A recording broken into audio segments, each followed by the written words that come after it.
मित्रों, स्वागत है आपका हमारे यूट्यूब चैनल पर। और आज हम चर्चा करने वाले हैं श्री रामचंद्र जी के बारे में। और रामचंद्र जी में जब तुलसी के राम की बात हो तो बात और भी निराली और भी अनोखी हो जाती है, क्योंकि तुलसी के राम अलग ही हैं और धर्म के धुरंधर हैं तुलसी के राम। अन्य राम तो अपने अपने राम है, जैसे एक शेर है कि मैं राम पर लिखूं मेरी हिम्मत नहीं है कुछ, तुलसी ने वाल्मीकि ने छोड़ा नहीं है कुछ, पर ऐसा कोई ख़ास कलमबर नहीं हूँ मैं, लेकिन वतन की रेह से बाहर नहीं हूँ मैं। तो इस तरह से तुलसी के राम सबसे भिन्न हैं और अपने अपने दिमाग से, अपने अपने बुद्धि से राम का वर्णन सभी लोग करते हैं। और अगर तुलसी के राम की बात करें तो उस समय में रामचंद्र जी की एक बहुत ही प्यारी चौपाई है।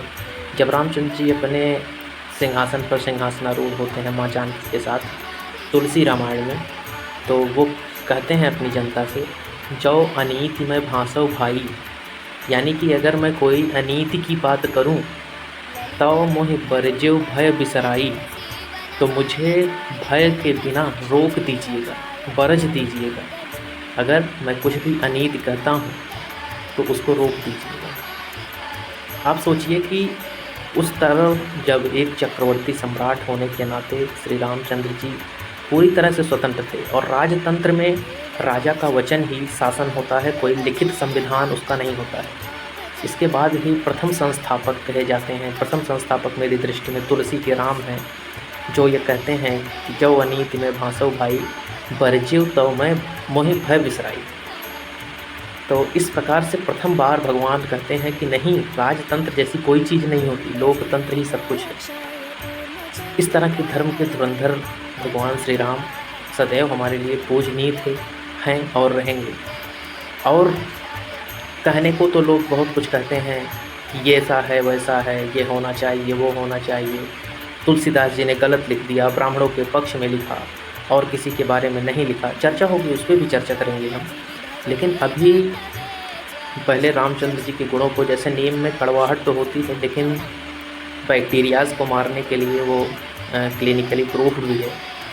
तो इस तरह से इस राजनीति के व्यंग से, राजनीति के प्रोपोगंडा से हमें बचना चाहिए और धर्म को अपनी दृष्टि से देखना चाहिए।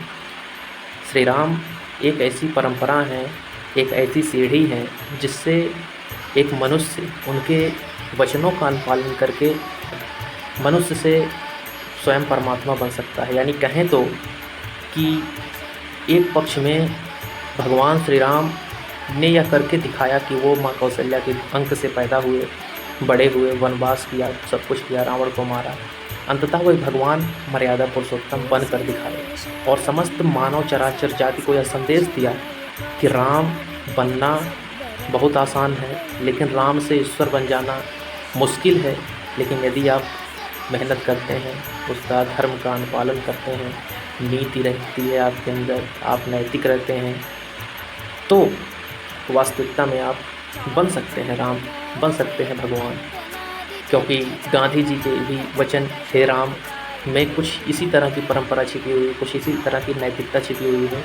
इसलिए गांधी जी भी जब राम को अपना पूजनीय मानते हैं तो ये कहते हैं कि राम की जो नैतिकता है वह भारतीय संविधान में दिखनी चाहिए, और इसीलिए राम की नैतिकता को जोड़ने के लिए गांधी जी ने जिद की और भारत के संविधान के नीति निर्देशक तत्व भाग 4 में जो कुछ भी समाजवादी नियम कानून बनाए गए हैं, जो कुछ भी अनुच्छेद समाजवाद के लिए जोड़े गए हैं, वे सीधे तौर पर राम से प्रेरित हैं, क्योंकि गांधी राम से प्रेरित हैं और गांधी की नैतिकता उस संविधान में है।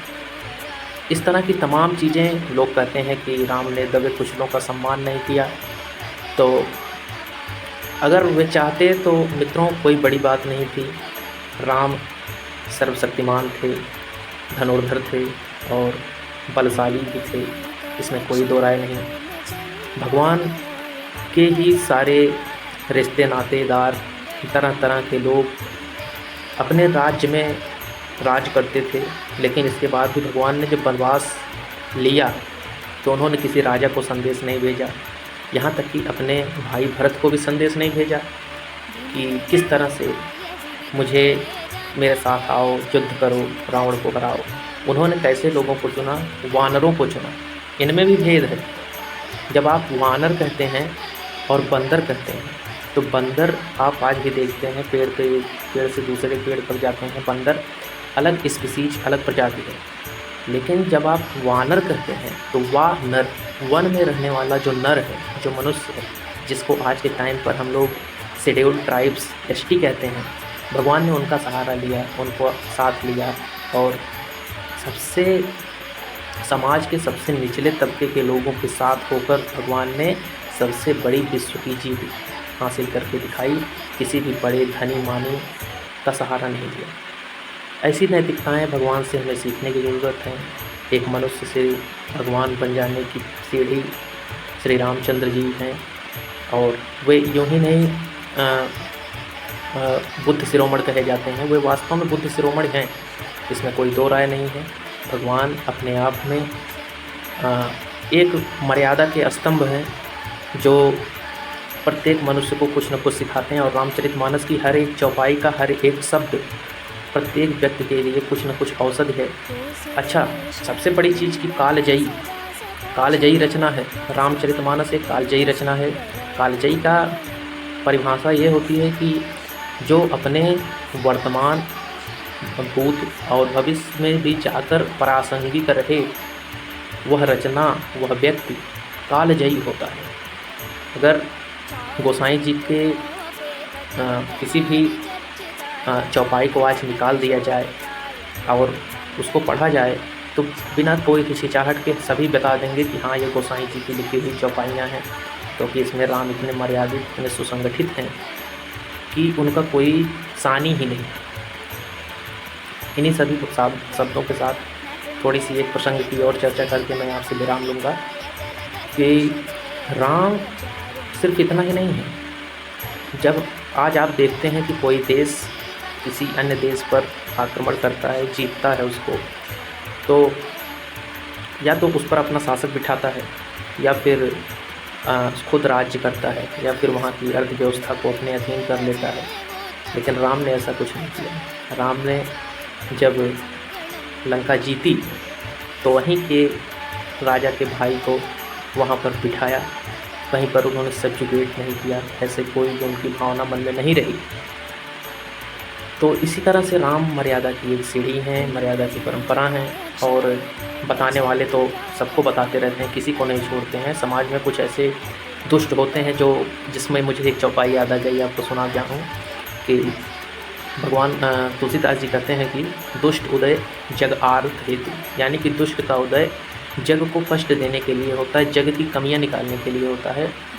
यथा प्रसिद्ध अधम ग्रह केतु, जिस तरह से केतु ग्रह, जो कि केतु राहु दो भाई हैं, जिस तरह से केतु ग्रह प्रसिद्ध है चंद्रमा के ग्रहण के लिए, चंद्रमा को कालिमा प्रदान करने के लिए, उसी तरह धूर्त कुछ दुष्ट लोग जग में होते हैं, संसार में हैं, जो आज भी किसी न किसी तरह से उनको बस बुराइयां निकालनी होती हैं समाज में, और वो हमेशा से रहेंगे और रहते हैं। उनकी बातों को ध्यान न देकर आपको अपने मार्ग पर, सन्मार्ग पर चलना हो, गांधी के वचनों का पालन करना हो, और सबसे बड़ी मर्यादा पुरुषोत्तम राम के वचनों का पालन करना हो, तो आपको उनके जैसा बनना है। उनके वचनों का पालन करिए। इन्हीं शब्दों के साथ जय श्री राम, जय हिंद।